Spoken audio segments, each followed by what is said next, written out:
What's going on, guys? It's your boy Sam Handy Products back at you again with another video. So on the left of me we have the Mark II Audi TT.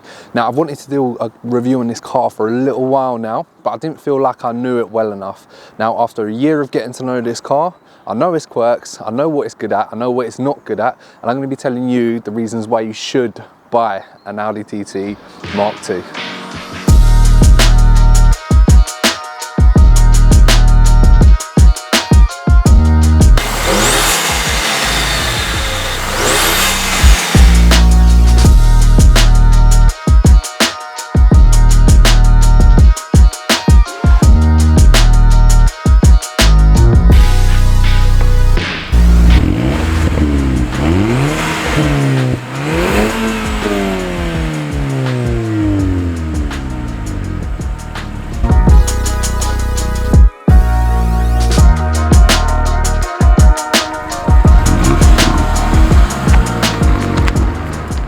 So now you join me in the cockpit of the Audi TT. So where do I start? So the styling of this car is almost, well, I wouldn't go as far to say timeless, like, you know, your actual classics. But what I would definitely say is it hasn't aged much. I mean, for a, say, 13-year-old car, it still looks up to date. Now, as you would have seen, there's a couple of things that bring up the standards of this car. So first one being the 19-inch optional extra Audi wheels on there. I'm sure there's a proper name for them, but I don't know it. But yeah, that gives it a pop. That definitely makes it look a bit more up to date. The Tfsi badge, which I put on there, because this car didn't actually come with one, but the newer models did actually come with one. So I thought, absolutely, why not? For the sake of a couple of quid, making this car look a bit more modern, it was definitely 100% worth it. Even with the steering wheel, like the steering wheel, it's a flat bottom steering wheel and it's literally almost like it hasn't aged. With a bit of leather cleaner, it would come up literally brand new, I reckon. So another feature that I really like and actually has function as well is the active aero, because at one point in time, I believe it was with the Mark 1s, they didn't have a spoiler on it, and basically that would unsettle the car. One sec, nice little shift there. So that would unsettle the car at higher speeds, say motorway speeds, and people were crashing because of it. So what they've done with the Mark II is gave you an active aero spoiler, and if you follow my channel, you know I've got a Mitsubishi GTO and I love a bit of active aero. And when you get up to, I think it's 60 miles an hour, comments correct me, the spoiler actually comes up by itself. You haven't got to press no buttons, you haven't got to do whatever, like it just comes up by itself. But they do give you a button as well, and it's so satisfying. If you're a little bit of a boy racer at heart like I am, then when you're sitting at the traffic lights and someone pulls up next to you, you put on the active aero spoiler just to let them know you mean business. So let's talk specs. So the 0 to 60 on this car is 6.6 seconds. Now with a stage 1 tune, I'm sure you could get that down, because with a stage 1 tune, you can get up to 250-ish horsepower depending on modification from the original 200 that it came out of the factory with, or just under 200 I think, but we're going to round it up to 200.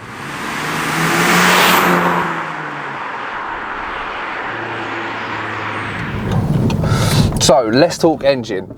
Audi's 2-litre Tfsi engine that has gone into quite a few cars because it's actually such a good power plant. Now, if you know me, I'm a Japan boy through and through. I love my Japanese cars, and I never thought I'd be sitting here in the German car singing its praises, because before you've actually got in one and actually driven one, you don't know what you're missing out on. So even the interior quality, it's amazing. The power and performance you get out of this engine is pretty good from standard. We're going to be going stage 1 on it once we get an exhaust on there, because we've already got the air filter on there. The induction kit's already done. We're going to chuck an exhaust on there and we're going to get a stage 1, and we're going to see what kind of power gains we can unlock. But before you get to that point, if you're thinking of buying one, picking one up and getting into this platform, then there's a few things you've got to know about this Tfsi engine. So the first one being, first and foremost, when you pick up the car, First thing to do is change that cam follower, because you've heard about the cam followers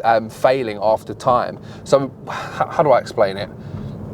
Pick on screen now.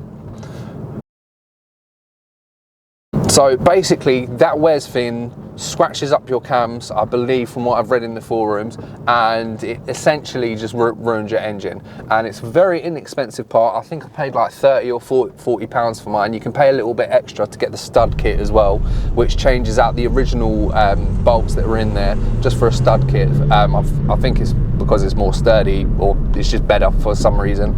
I've still got the stud kit. I didn't put in the stud kit, I just reused the bolts, which you shouldn't really do. Well, you can, but I shouldn't have done.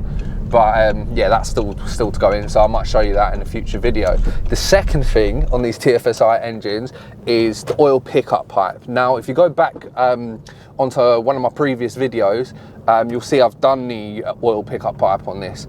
Bit of a hassle to do, but it's just another thing to do, because if that pipe gets blocked, your engine goes boom, because there's no oil to the engine. Engine don't like not having oil, then yeah, your engine's kaput. And for the part, I think I paid around another 40 pounds again. And for a bit of my time doing that, with the peace of mind that there's going to be nothing blocking that pipe and nothing stopping oil getting to where it needs to get to in this engine, then, you know, it's peace of mind. Because you do hear about these engines, you know, failing at like 80,000 miles, 100,000 miles, stuff like that. But I'm pretty sure it's because of these couple of things. I mean, there is obviously every engine has its you know, quirks and issues, so it's not a bad engine. I'm not saying that at all, but I am saying if you're going to pick one up, you want to make sure that you've got good service history. You know, full service history like this car is always like the prime thing that you want. You always want full service history with a car, so you know it's been looked after. But if you have a lot of service history, it doesn't mean that you can't pick up that car. It just means you've got to know what you're getting yourself in for.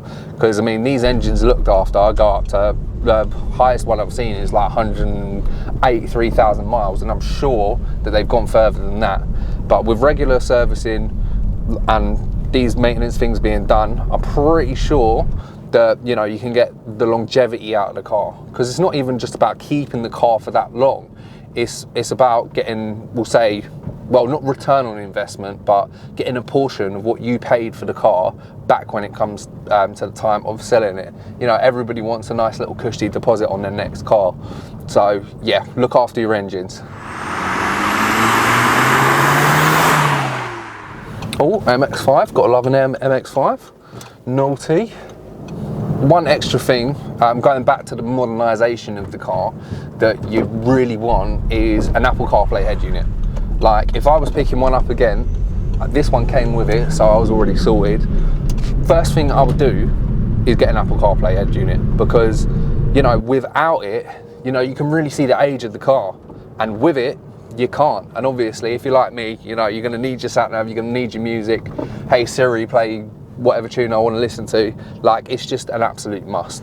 And good ones, 200, 300 pound, and then obviously installation yourself if you can do that. But it makes the cockpit, you know, it's just a transformation. It's like when you go to the barbers, you get a haircut, you look like a new man. Put in a head unit and the cockpit looks like an actual up-to-date one.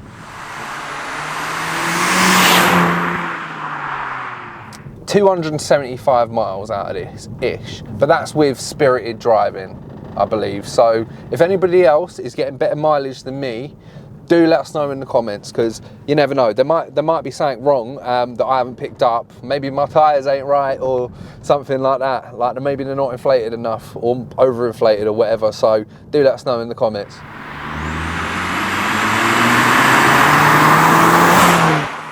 So let's talk interior.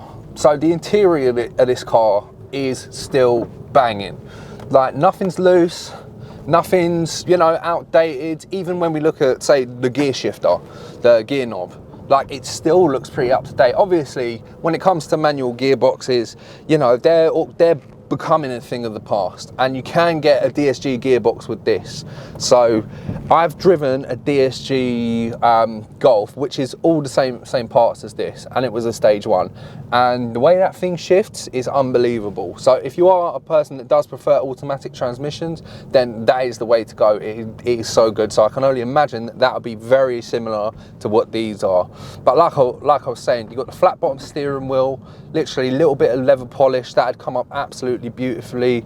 The half leather, half Alcantara seats, gorgeous, support your back really well. Like, when you just look around, it does not look dated. Behave yourself, mate, behave yourself.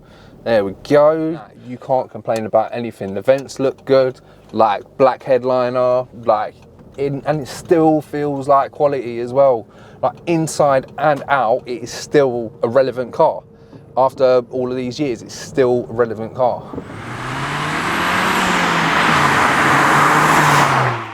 Oh, for potential modification. So I've seen quite a few modified versions of the Tfsi model, and to be honest, I mean, you can get quite far with them. I'm pretty sure you can get quite far with them, because for me, a stage 1 is more than enough. Like, it's a front wheel drive car. It's never going to be the quickest thing. Like, you know, it's not going to keep up with an Audi S3. An Audi S3, 4-wheel drive, gone. Like, see you later. Oh, excuse my language. But stage 1, stage 2, getting close to 300 horsepower. Get yourself a nice Scorpion exhaust, the Cobra exhaust. Air filter like this one has, because this is lightly modified. We've got the grille, we've got the induction kit, and that's about it really. And it already looks this good. Let's get a second gear pull. There we go, 4,000 RPM, 5, 6, 7.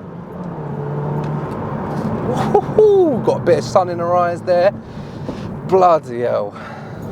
So one thing to touch on is the handling. Now, the best way to describe it is it's a little tiger. It moves very agile for what it is. Like, it doesn't feel boaty. It feels really stable. And I mean, we haven't lowered it or anything like that. Like, it's, you know, like normal arch gap. Like, it just grips, it holds, it gives you confidence.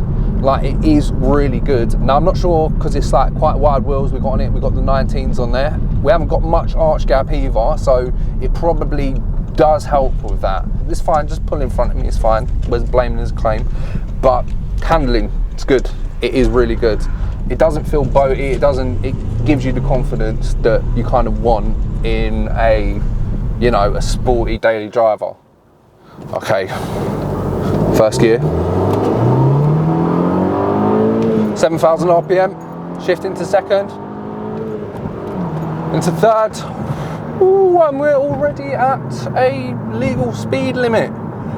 Now this car is quick. It's quick enough.